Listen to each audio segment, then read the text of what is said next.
Sorry. Kaya daanan natin si Margalilit. Yun o, basta. So, meron tayo nitong AirPods Pro Max 2. Medyo pricey. Check natin kung palag-palag dito. So, tinabi ko lang to kasi mamaya for testing purposes and all that shit. Pero, yan. Kailangan ko ayusin yung tabingi yung lamesa natin. Anyway, so testingin na natin to para hindi lang tatagal. Medyo matagal na rin akong nakapag-review. Well, bukod dito sa Pro Max, nakabili ng ganito, yung new green, hindi ko maalala yung iba. Ako na pamigay ko na sa mga kapatid ko yun. Okay, so anyway, papalan natin. Baga, medyo nakuha niya yung attention ko kasi kakulay nung kakulay kay tsura. Ayun o. At ayaw niya lang magpabukas, di ba? Pero okay naman. Kasi safety yung natin, packaging natin, no?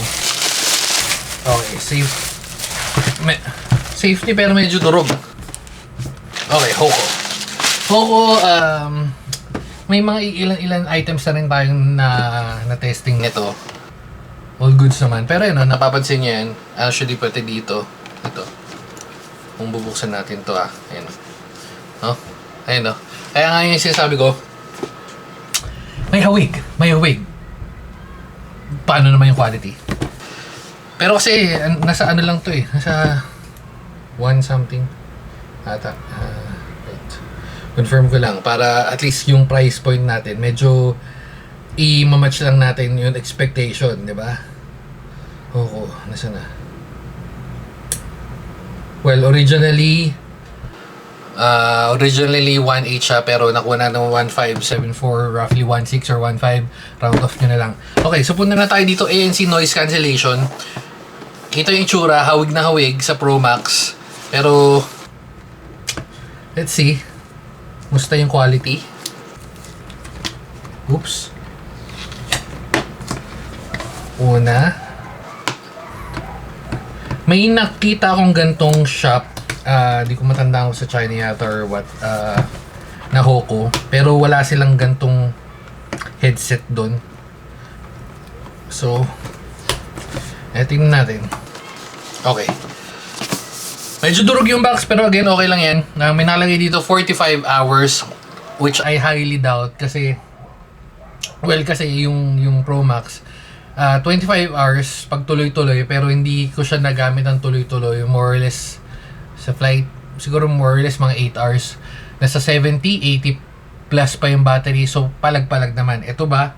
Check natin. Pero sobrang ganda ng kapit dun. So, ito. Ito na yung feeling ko pinakamalapit na legit. Na hindi yung mga Class A or rebranded. Yeah. Ay, thumbnail ko lang muna, no? Wait lang. Thumbnail lang natin. Para cutesy. Oops, thumbnail ko lang. Sama na lang natin. Medyo weird lang tong nakalagay. Ayan. Medyo weird lang yun, may ANC noise cancellation pa na malaki dito sa box. Para sinasabi niya noise cancellation, may noise cancellation tong headset na to. Pero sige, sabi niya wala na. Yun lang yun. Yun na yung pinaka-unboxing nun. Wala nang laman to. Ano to? Charger.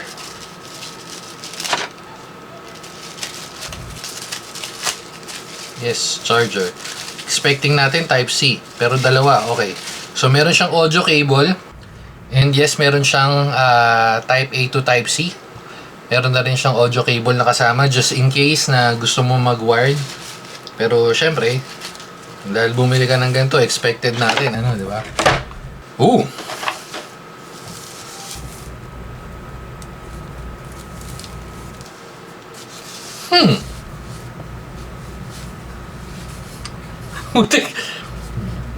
Even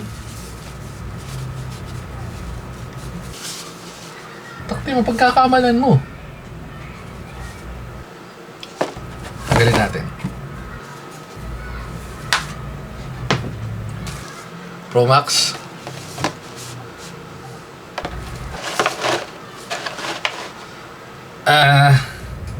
Anong difference niya? Una may mga ganito, may mga ito medyo magaang. Pero yung mga buttons nasa kabila. Pero kung iikot mo, hindi pwede. Nasa right side. So, nasa right side yung ano niya. Nasa left side. Okay. Pero kung kita nyo dito, pasok saktong-sakto, ibig sabihin, sakto lang din or pati yung size niya is almost the same. Okay. So, testing na natin. Paano ba natin to prepare?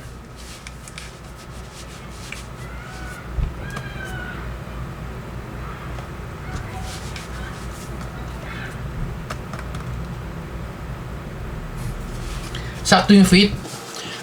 Maganda yung fit niya. Tapos, try natin i-pair. Okay. Okay. So, na-connect na natin. Na-fast forward ko lang. Pero, pansin nyo. Sa connection, medyo mahirap. Medyo may onting struggle sa pag-connect. Pero, napalabas na natin. Ayan, yung OCO W65 plus ANC. Press and hold natin na and then nag-pair na eventually. Pero medyo matagal. Hindi ko ma-explain kung bakit. Press and hold unless hanggang sa nag-reset tayo. Yung buttons na to, ito, yan. Ito, wait. Itong buttons na to, tingnan natin kung mapaparinig ko sa inyo. Hindi marinig, hindi siya ganun kaswabe sa pag-swap. Pero mapapansin nyo dito, gumagana naman. Pero yun nga, hindi siya ganun ka-smooth as in expected. Pero sige, okay lang. Again, so USB, aux, feeling ko ito yung mic. So try natin sa tunog. YouTube tayo, open tayo YouTube.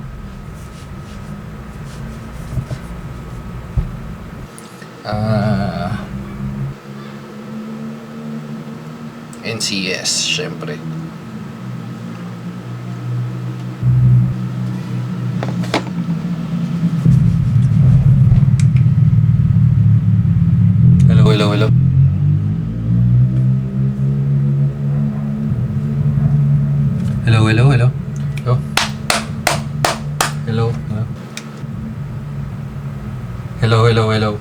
Hello.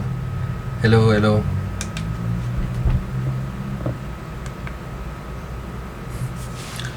Okay, tatry kong parinig sa inyo dito. Hindi ko sure kung makukuha, pero yung noise cancelling niya, ito, meron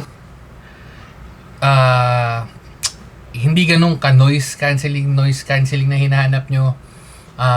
Hindi ko siya mako-compare sa ibang devices or sa ibang earphones na na-try ko. Medyo kakaiba siya. Kasi yung ito pala, sakto parehas. Ito yung ito yung pinakamalapit na matatry nyo na katulad or almost same exact ng AirPods Pro Max. Natatanggal rin to. Pero yung pinakamalapit na feels, ito malayo. Hindi siya ganun ka-crisp yung buttons. Ito, nagana naman, ayan. Nape-play and pause nyo. Ayan o, nagpe-play. Play. Wala, ayaw na mag-play. Ayaw na mag-play. Ayan. Okay. So, nagpe-play and pause naman. May onting slight delay, pero try natin kung maririnig nyo.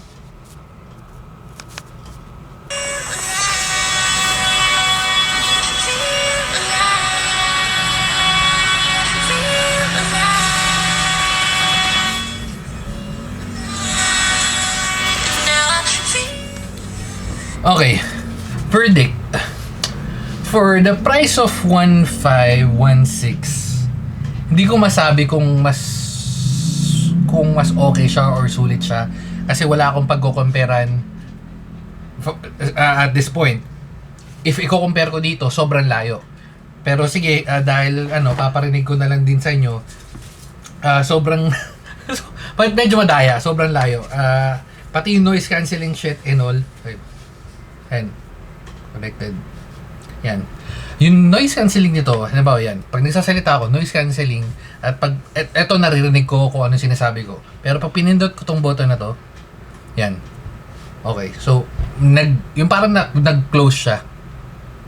Ayan. Medyo, pero eto yung tunog.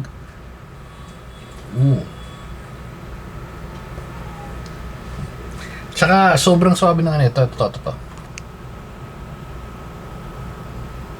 Ay, hindi. Hindi ba gumagana pag ano? Pero yan.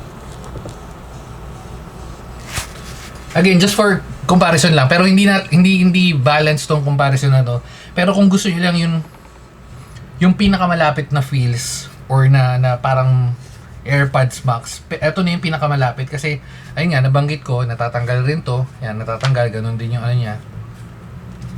Yan, natatanggal din. Pero ito kasi yung tinatry nila, ito swabe nito eh, no? Ang swabe niyan.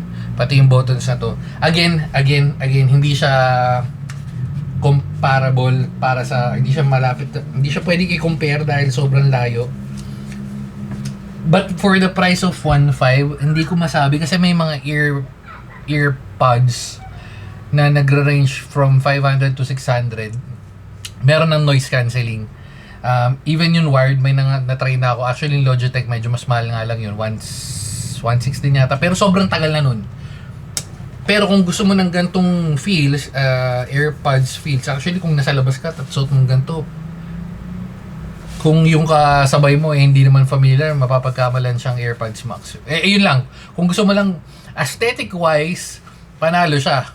Pero yung sa quality, ito hindi, again, pwede mo naman controlling sa phone di ba? Pero half-hearted lang ako kasi wala akong mapag-comparean ngayon.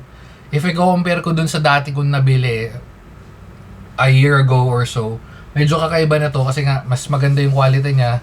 Yung aesthetic niya, pero yung mga buttons and all para mas maganda yung dati. Ayun lang. So, dito na natin tatapusin. Babay na mga guys. Pwede na, pero siguro may mas better na option para dito. Ayun lang. At dahil dyan, babay na mga guys. Babu.